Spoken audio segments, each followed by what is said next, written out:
¿Qué tal, amigas, amigos? Gracias por estar en Sin embargo al aire. También gracias por dejar sus likes, gracias por compartir las ligas y gracias por invitar a otros a que se suscriban a este canal. Pues gracias, muchísimas gracias siempre. Y este es mi texto para este lunes 11 de julio, y se llama Los otros Echeverría. Y dice así: 1.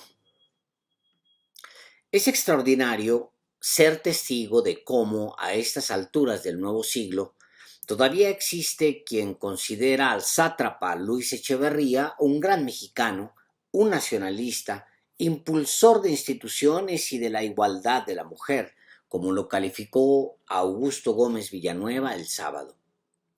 Y asombroso saber que son muchos los que piensan como él, como Gómez Villanueva, o que intentan salvar al expresidente del juicio de la historia, como me pareció Porfirio Muñoz Ledo. Es como ver, desde la ventana de mi casa, a un tiranosaurio rex caminar por la banqueta, oliendo las flores que aplastará y saboreando todavía restos de la familia que devoró minutos antes. El expresidente fue acusado de asesino y represor, aunque murió impune. Esto último no le quita ser un mentecato, es decir, un sujeto de poco juicio que pensó en algún momento que podía dirigir las Naciones Unidas. También es un espectáculo extraordinario y vergonzoso ver cómo el PRD, que se dijo de izquierda, se sienta del lado de la manada de depredadores del período Cretácico. El PRD es un perro flaco, pero algo simboliza. Cuauhtémoc Cárdenas se toma más fotos con los integrantes de ese partido que con políticos de cualquiera otro. Aunque el perro flaco dijo algo sobre Echeverría, la realidad es que le mueve la colita a los tiranosaurios rex porque no se enteró del meteoro que se acerca o porque cree que esa bestia de manos chiquitas y fauces de Carlos Romero de Champs o del Baester Gordillo le va a lanzar algún cebo mientras devora sus presas. Pero no hay cebos que sobren en estos días, y si la bestia se amarra la tripa, el perro flaco más.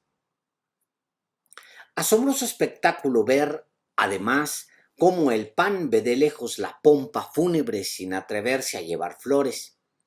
Es complejo, dirá. Quiere guardar las formas y va por la puerta trasera con su ramotote de cempasúchil, aunque, fuera las apariencias, es simpatizante de las causas de Echeverría. Aplastar a disidentes de izquierda, en eso el PAN y el PRI son hermanos. Usar al ejército para reprimir, sí, es una idea que respetan ambos. Comprar o aplastar a la prensa, en eso PAN y PRI son uno mismo. Lo maravilloso del espectáculo es ver a los panistas dar marometas sin necesidad. Todos saben que su amistad con el PRI no es solo electoral, es además ideológica. Comparten una manera de ver las cosas y se comparten en los hechos el poder. Desde al menos 1988 se comparten el poder, aunque hasta ahora estén abiertamente hermanados en una fusión electoral. Echeverría gobernó México con profunda hipocresía. Por fuera se vendía a sí mismo como un preocupado por los países en desarrollo y dio asilo a los izquierdistas perseguidos. Adentro fue el autor de varias masacres, entre ellas las de estudiantes y opositores en Tlatelolco, siendo secretario de Gobernación, y la del Jueves de Corpus ya como presidente. Genaro Vázquez y Lucio Cabañas fueron asesinados durante su mandato y sus familias perseguidas, torturadas y desaparecidas. Su herencia es, pues, el horror y la represión. Por eso es extraordinario ver al PRI hoy inclinarse en señal de reverencia ante un individuo dañino, pernicioso y mentecato.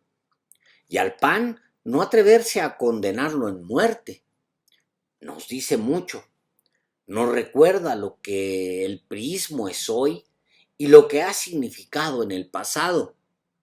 Y también nos habla de quiénes son sus socios electorales, el PAN y el PRD, dos fuerzas que le sirven de comparsa y que son, en los hechos, el bastón que impide que caiga de una vez por todas en el olvido, como bien merecido se lo tiene.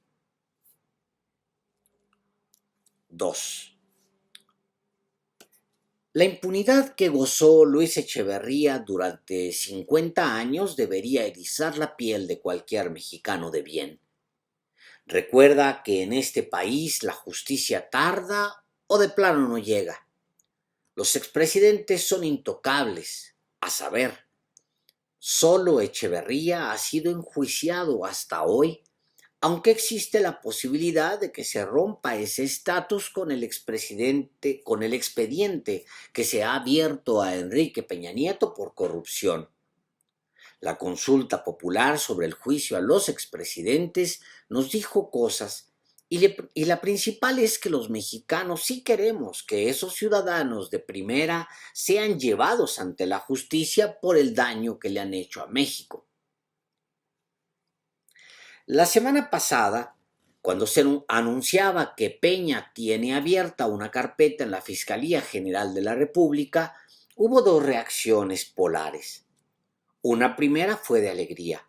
Muchos celebraron que por fin alguien relacionado directamente con escándalos de corrupción sea juzgado. Pero otros cayeron en el desencanto porque hay muy pocos que creen que realmente se materialice que el último presidente emanado del PRI pise un juzgado o tenga que declarar frente a un juez. Ese descreimiento no viene de la nada, viene de más de 3 años de inacción del fiscal Alejandro Gersmanero, quien parece entretenido en resolver los casos que se refieren a su patrimonio y a su persona y no responde a la exigencia de justicia que brota por todo el país.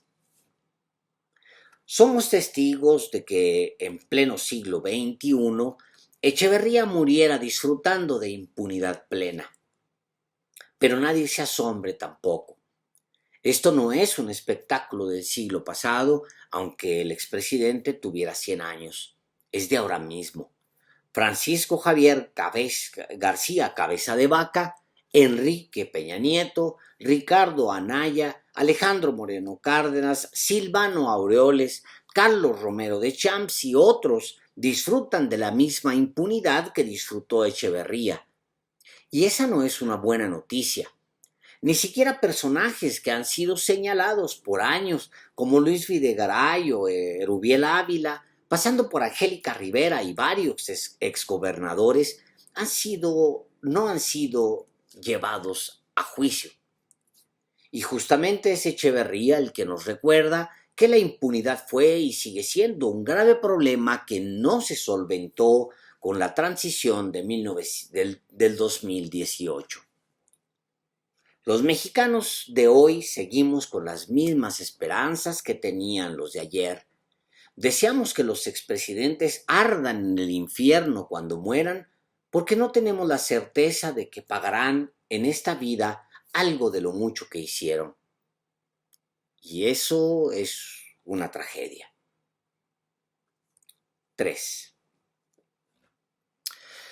La semana pasada reviví un texto que escribí en 2013, poco después de que Enrique Peña Nieto presentara su primera declaración patrimonial.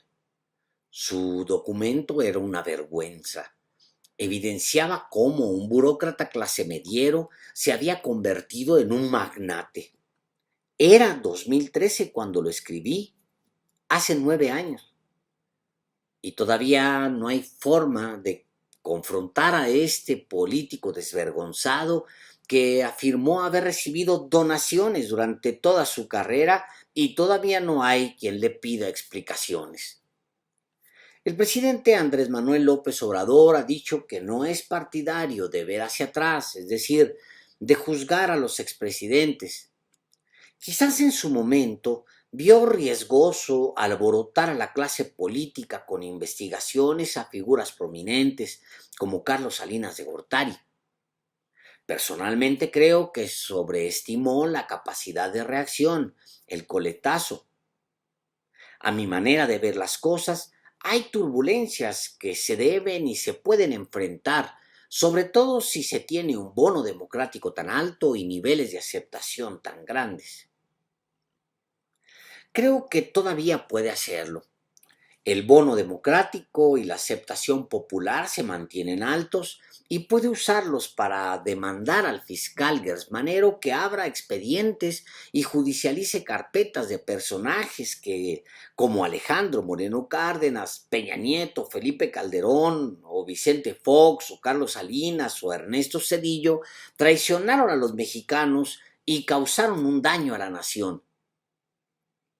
En parte es cierto que los mexicanos votaron por un cambio, por un nuevo rumbo, no por vendetas. Pero también creo que la mayoría esperábamos mucho más. La impunidad puede ser también un tema de voluntad política.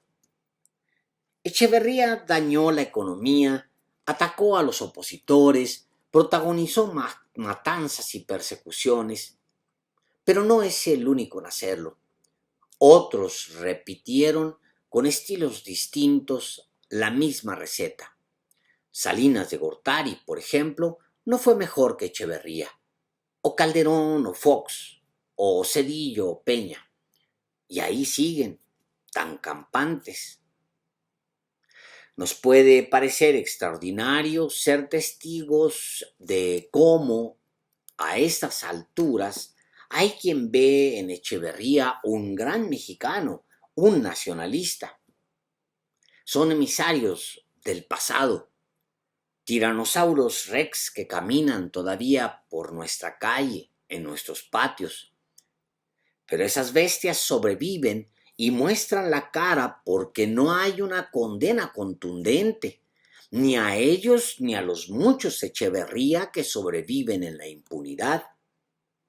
El presidente debe considerar que no puede acudir a su cita con la historia con un pudo hacerlo y no quiso.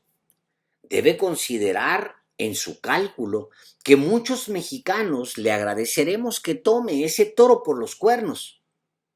Y casi estoy seguro que muchos estaremos dispuestos a respaldar una decisión contundente de acabar con la impunidad. Yo me pondré de pie cuando Peña llegue a un juzgado, o Alejandro Moreno, o Romero de Champs, o Calderón o Fox. Si López Obrador logra llevarlos ante un juez, me pondré de pie y así, de pie, lo acompañaré hasta el aeropuerto que lo llevará a Palenque a tomarse un merecido descanso y a escribir, tal como lo ha anunciado. Muchas gracias.